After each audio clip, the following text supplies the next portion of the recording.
안녕하세요. 추석 명절 잘 지내고 계신가요? 오늘 함께 나눌 말씀의 제목은 사랑만이 답입니다 라는 말씀입니다. 우리가 살아가는 세상은 경쟁으로 가득 차 있습니다. 그래서 집 밖으로 한 발짝만 내디디면 모두가 경쟁 상대 같이 보입니다. 20대, 30대 일하시는 분들의 가장 큰 경쟁 상대는 50대 이상의 은퇴하신 분들이라고 이야기들을 합니다.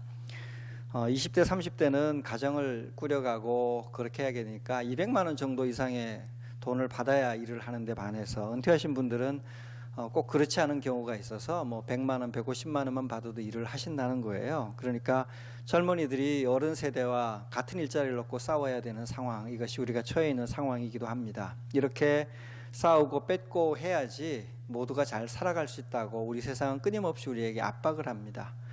그러나 우리는 이런 생각에 완전히 압도되어서는 안 됩니다. 우리가 사는 세상은 경쟁만 있는 것이 아닙니다. 이 경쟁 또한 그 뒤에 가만히 들여다보면 경쟁보다 더 중요한 가치가 있기 때문에 기능하는 것입니다. 미국의 하버드 대학 교수인 마틴 노왁이라는 분이 초협력이라는 책을 썼습니다. 그분은 사람은 왜 다른 사람을 돕는가라는 질문을 던지면서 이 세상은 경쟁이 아니라 단순한 짧은 이익을 초월한 초협력으로 이루어져 있다고 이야기를 합니다. 그래서 이타성이야말로 상대방을 이기고 함께 살아가는 전략의 핵심이라는 거예요. 그러면서 예를 드는 게 박테리아가 죽으면서 자신의 몸의 모든 영양분을 다른 박테리아에게 넘기고 죽어간다는 겁니다. 그렇게 해서 자기가 죽고 남이 살게 만든다는 거죠. 사실 인간의 몸도 마찬가지입니다. 인간의 몸도 죽고 나면 미생물들이 우리 몸을 먹고 다른 존재들이 우리를 먹고 하면서 다른 생명이 살아가게 되죠. 추석 명절에 각자 가정에서 돌아가신 분들을 기억하면서 함께 드리는 예배 안에도 우리 돌아가신 분들이 우리에게 어떤 것을 남기고 가셨는지를 생각하면서 그분의 사랑에 감격하고 또 그 사랑을 되새기는 시간이면 좋겠습니다. 노학 교수는 이렇게 협력할 때 개인뿐만이 아니라 기업도 잘 되고 국가도 잘 된다고 이야기를 합니다. 그렇게 해서 이 협력 이론이 개인, 국가, 사회, 전 우주, 전 세계까지 펼쳐져 나간다고 하죠. 여러분 기억해 주십시오. 이 세상은 경쟁으로 유지되는 것이 아니라 협력으로 서로 사랑하는 것으로 유지가 된다는 것입니다. 사실 이런 이야기를 가장 오랫동안 주장한 것이 기독교입니다. 기독교는 인간이 서로 사랑할 때에만 인류가 생존이 가능하다고 가르쳤습니다. 그래서 기독교를 사랑의 종교라고 부르죠.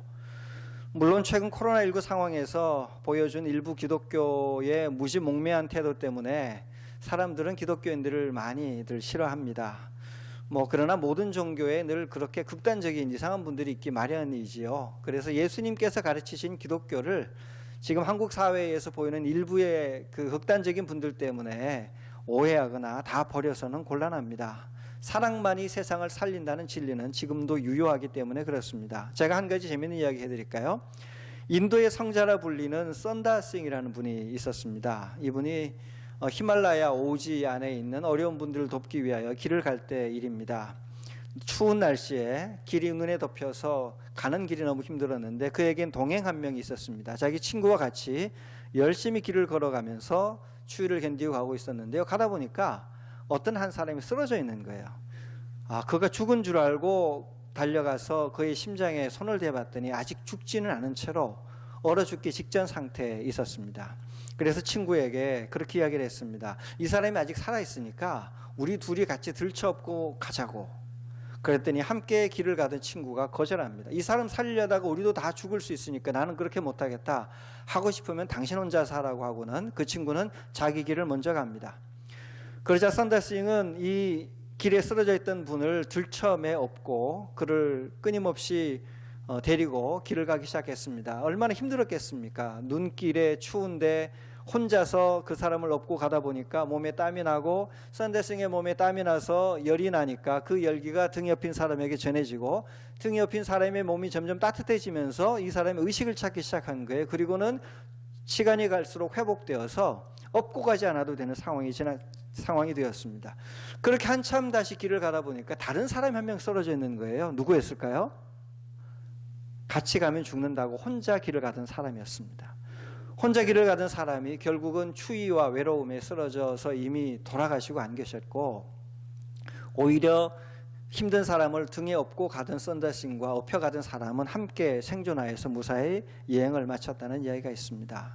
여러분, 그래서 세상은 혼자 살아가면 살아갈 수가 없고요, 서로 사랑하면 잘 살 수 있는 곳이 우리 세상입니다. 이것이 법칙입니다. 이것이 하나님이 이 세상을 설계하신 가장 중요한, 만드신 가장 중요한 기본 법칙입니다. 그래서 사랑을 해야 하는데 인간이 과연 다른 사람을 사랑할 수 있을까요?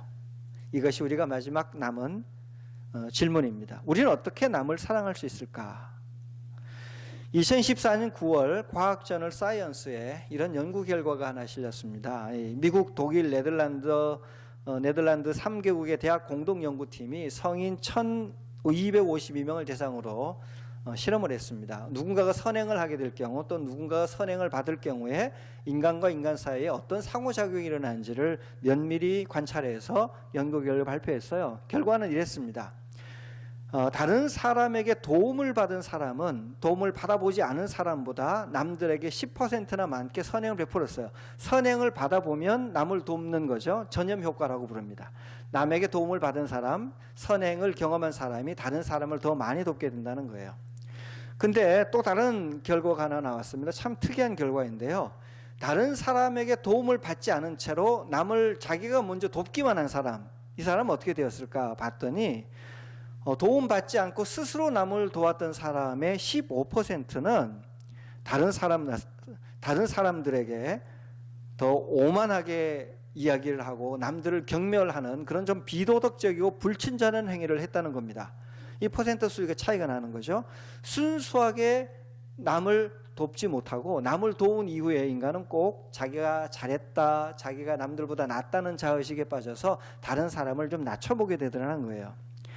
그래서 여러분, 기독교가 가르치는 진리가 우리에게 중요합니다. 사람은 다른 사람을 조건 없이 사랑할 수 있는 능력을 갖추지 못하였습니다. 그래서 하나님께서 예수님을 이 땅에 보내셔서 우리를 위하여 십자가에 대신 죽게 하심으로 우리가 먼저 죽은 후에, 사랑을 받은 후에, 그 후에 다른 사람에게 사랑을 나눠주게 만들었습니다. 그럴 때에야 우리가 도덕적으로 우월하다거나 내가 남들보다 괜찮은 사람이라고 생각하여서 남을 얕게 보아서 다시 갈등이 재발하는 일들이 생기지 않습니다. 예수님이 나를 위해 조건 없이 죽으셨습니다. 그 사랑에 감격해하는 것이 구원받은 성도의 삶이고, 그 구원을 되새기면서 나도 남에게 조건 없이 사랑을 베풀어야지라는 예수님으로부터 오는 전염 효과를 가지고 남에게 나눠주는 것이 기독교적인 사랑입니다. 추석 명절 함께 둘러앉은 여러분들이 이런 예수님의 사랑을 많이 받으시길 바랍니다. 누군가가 베풀어주는 조건 없는 사랑을 한없이 받게 되시기를 바랍니다. 그렇게 사랑이 여러분 안에 가득하게 찬다면 그 가득 찬 사랑을 다른 사람에게 나눠주는 사랑의 전염자들이 되시기를 바랍니다. 여러분에게 하늘의 은총이 가득하기를 빕니다. 기도하겠습니다. 하나님, 추석 명절에 가족이 그리고 친지들이 모여 앉아 함께 하나님께 예배합니다. 하나님, 우리들의 모임 가운데 함께하여 주셔서 하나님께서 우리에게 베풀어 주신 사랑을 나누게 하여 주십시오.